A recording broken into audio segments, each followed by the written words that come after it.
El 2024 fue el año que más proyectos pude realizar y fue gracias al plantearme qué programas debería incluir realmente en mi flujo de trabajo y que son los que creo deberías aprender este 2025. A inicios del año pasado me encontré con una duda muy grande sobre dos programas, Lumion y D5. El uno ya lo venía manejando un poco más, que era Lumion, tenía ya un flujo de trabajo definido, mi calidad de render era bastante buena y estaba mejorando con sus actualizaciones en el ray tracing, mis tiempos de producción eran bastante buenos, por los que podía producir proyectos de manera bastante ágil y rápida, y realmente no tenía un motivo muy claro por el que pasarme a otro programa. Por otro lado, D5 Render, un software que no lo estaba utilizando al 100%, si bien tenía conocimientos bastante sólidos, todavía no había producido ningún proyecto con él. Pero ya había visto varios proyectos con ese software y veía que la calidad realmente era bastante buena y que se podían tener resultados bastante realistas. No fue una decisión fácil, pero al final decidí entrar de lleno con D5 y dejar Lumion completamente de un lado.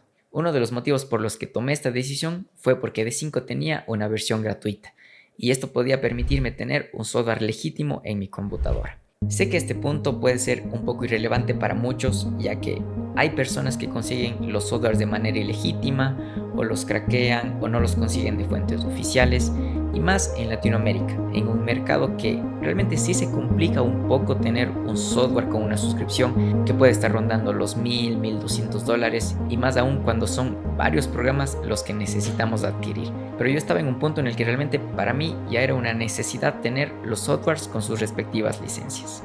Y D5 Render me facilitaba muchísimo esto, ya que desde su versión gratuita a la versión profesional había un costo de $38 que eran bastante asequibles, que me hicieron decantarme por este software. Después de algunos meses empezaba a ver ya mejoras en la calidad de los proyectos, en el realismo de mis imágenes y en los tiempos de producción con los que podía sacar los proyectos. Y obviamente detrás de esto hubo un proceso de aprendizaje, de autoformación y de educación, pero realmente fueron unas de las mejores decisiones que pude tomar. Poco tiempo después me vi involucrado en un proyecto en el que lo tenía que hacer con Lumion, ya que habían varias personas involucradas. Y debo decir que regresar de D5 a Lumion realmente fue un cambio que abrieron completamente mis ojos, y te los voy a explicar en la siguiente tabla. Partamos con su interfaz. Yo consideraba que la interfaz de Lumion era bastante buena por ser bastante simple, bastante minimalista, fácil de aprender, fácil moverse dentro de ella, pero hasta un cierto punto es negativo, porque venir de un software como D5 con una interfaz un poco más compleja, que no viene a ser una interfaz tan intimidante como la de 3D Max, por ejemplo, me dio a entender que se necesitan hasta cierto punto varios menús y una interfaz un poco más estructurada para el manejo del programa, que fue algo que el Lumion no lo tenía. Entonces me di cuenta que tener algo quizá un poco más complejo podía ser un punto positivo. El siguiente punto fue el rendimiento. Ya trabajaba proyectos medianamente complejos con Lumion, y cuando empecé a trabajar con D5 tuve una demanda de proyectos quizá un poco más alta, con ese tema de que sean un poco más complejos, de que sean un poco más grandes también, y regresar a Lumion y ver que con una casa empezaba ya a tener problemas de lag, que tenía que bajar la calidad de la visualización para que sea un poco más fluido, me abrió mucho los ojos y vi que en D5 realmente no tenía este tipo de problemas y sin tener ningún problema en su rendimiento. En cuanto a calidad, no les voy a mentir, me tomó un poco de tiempo llegar a la calidad que trabajaba en Lumion, pero creo que es algo normal teniendo en cuenta de que venimos de una interfaz completamente diferente, un menú de materiales muy distinto, una ventana de environment y de efectos ambientales que no se parecen en nada, pero al final, hoy por hoy puedo decir que es la calidad con la que mejor me he manejado hasta el día de hoy.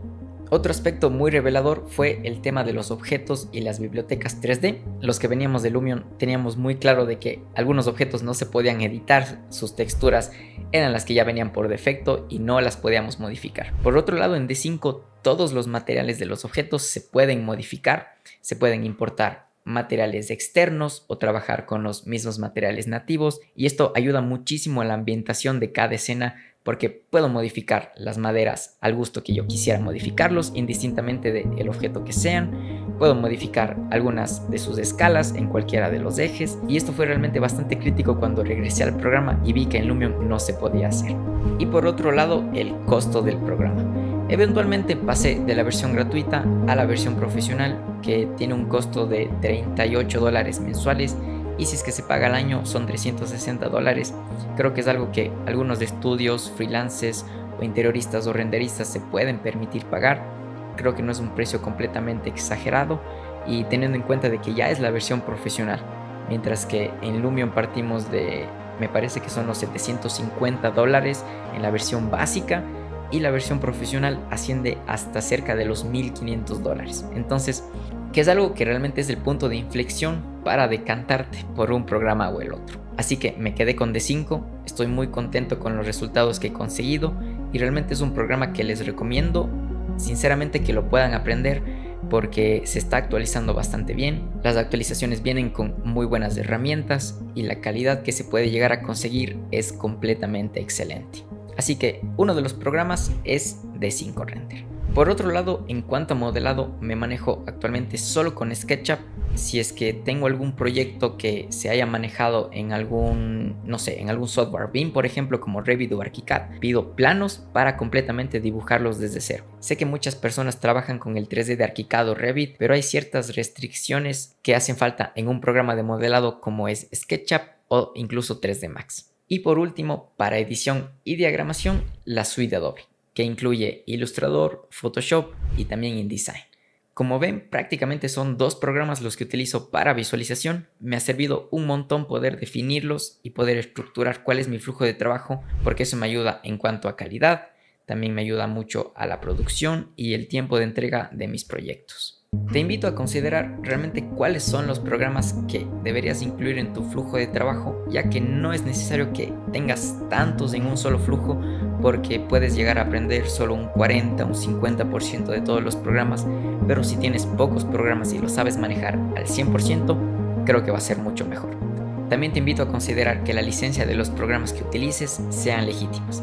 Creo que detrás de eso viene mucho trabajo, mucho esfuerzo, también mucha inspiración y sobre todo profesionalismo. Créeme que cuando tengas una suscripción que vas a tener que pagar a fin de mes, te vas a impulsar a conseguir mejores proyectos, mejores clientes y mejorar muchísimo tu calidad. Eso sería todo por este video. Nos vemos en el siguiente.